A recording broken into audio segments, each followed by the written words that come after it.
দিয়েছি। আমাদের এটা থেকে মুক্তি প্রয়োজন।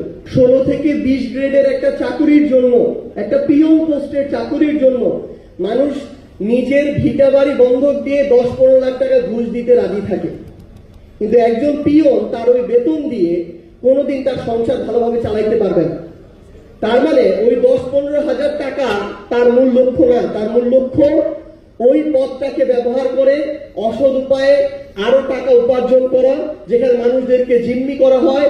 মধ্যবর্তী কিছু দালাল আছে, এই দালালদের থেকে দেশটাকে মুক্ত করাটা খুবই জরুরি। হাসনাত একটু আগে বলেছে এই যে আন্ডার টেবিল নেগোসিয়েশন, এভাবেই এই আন্ডার টেবিল নেগোসিয়েশন গুলো হয়। ভাইরা যেটা একটু আগে বললেন এখানে যে বাংলাদেশের যতটুকু রাজস্ব প্রয়োজন তার ধারে কাছেও যখন হয় না, তখন সরকারকে 2 মাস যেতে না যেতেই 50,000 কোটি টাকা ঋণ নিতে হয়। তো আমরা আমাদের জায়গা থেকে দিন শেষে আহ্বান করব যে আমাদের এই সামগ্রিক একটা সংস্কার দরকার। আমরা গ্রামে দেখি 16 থেকে 20 গ্রেডের একটা চাকুরির জন্য, একটা পিয়ন পোস্টের চাকুরির জন্য মানুষ নিজের ভিটা বাড়ি বন্ধক দিয়ে 10-15 লাখ টাকা ঘুষ দিতে রাজি থাকে, কিন্তু একজন পিয়ন তার ওই বেতন দিয়ে কোনোদিন তার সংসার ভালোভাবে চালাইতে পারবে না। তার মানে ওই 10-15 হাজার টাকা তার মূল লক্ষ্য না। তার মূল লক্ষ্য ওই পদটাকে ব্যবহার করে অসৎ উপায়ে আরো টাকা উপার্জন করা, যেখানে মানুষদেরকে জিম্মি করা হয়, যেখানে অনেক মানুষের সাথে বৈষম্য হয়, অনেক মানুষের সাথে অন্যায় হয়, যেখানে মানুষ তার ন্যায্য অধিকারটা পায় না। তো সামগ্রিকভাবে আমরা একটা চক্রের মধ্যে, দুষ্টু চক্রের মধ্যে ঢুকে গিয়েছি। আমাদের এটা থেকে মুক্তি প্রয়োজন।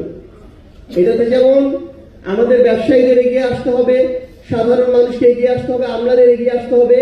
সবার আগে যারা এই পলিসি মেকার, যারা আজকে আমাদের এই সরকার চালাচ্ছেন, যারা ক্ষমতায় থাকেন, তাদেরকে এগিয়ে আসতে হবে।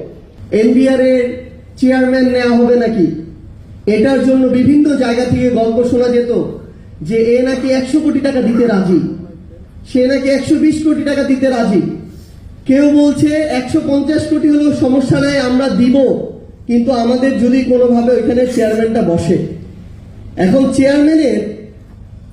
যখন চেয়ারম্যান কে বসবে তার প্রোফাইল সম্পর্কে ওই দায়িত্বশীলরা জিজ্ঞাসা করে, তখন যিনি ওই চেয়ারম্যানের সুপারিশ করেন তিনি আবার বলেন ওই চেয়ারম্যান নাকি শতভাগ সৎ। যেই লোকটা 100 কোটি টাকা দিয়ে এনবিআর এর চেয়ারম্যান হইতে চায়, সেই লোকটা কিভাবে শতভাগ সৎ হইতে পারে?